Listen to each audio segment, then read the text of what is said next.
Outside the White House, as word spread quickly, the messaging was simple, and from Biden supporters, heartfelt. Thank you. In a letter made public by Biden, he wrote, "It has been the greatest honor of my life to serve as your president, but that it is in the best interest of my party and the country for me to stand down and to focus solely on fulfilling my duties as president." And so it is that Joe Biden is no longer running for re-election.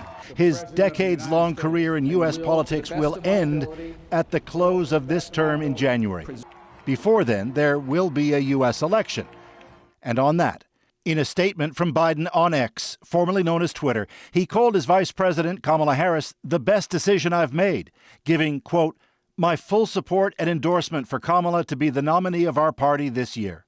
It turns U.S. politics on its ear, opening the door now to a possible open convention for Democrats with an as yet undeclared candidate, or the party may quickly agree on Harris.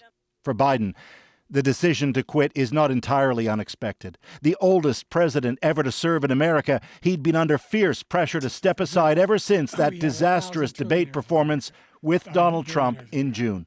With the COVID, with the whispers he was too old for the job turned into a firestorm, and separate missteps would follow. Ladies and gentlemen, President Putin. Questions on his mental acuity growing louder still. Fellow Democrats, both privately and publicly, pushing him to go because all the while, Donald Trump's standing in the polls seemed to strengthen. A would-be assassin's bullet all but deifying Trump in the eyes of his backers. And then Biden caught COVID again. I want to begin by commending President Biden for a career in public service. Independent candidate for the White House Robert Kennedy Jr. opened with generous remarks. Donald Trump took a different approach, writing on his social media platform Truth Social, "Crooked Joe Biden was not fit to run for president and is certainly not fit to serve, and never was." Democrats had praise for both Biden and Harris. Joe Biden was a fighter for the little guy. Kamala Harris is equally strong and determined to work and fight for the everyday American.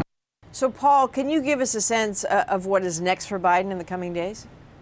Well, he's still the president, and there's a country to run. His COVID is apparently easing up, likely allowing him out of isolation next week. Significantly, it's a week when Israeli Prime Minister Benjamin Netanyahu will be in Washington for an official visit at a crucial time in Israel's war on Hamas in Gaza. On top of that, it's expected Biden will address the nation directly on TV at some point in the week to further explain his decision to step away from his bid for re-election. A momentous day today for Joe Biden, a significant week for him still to come.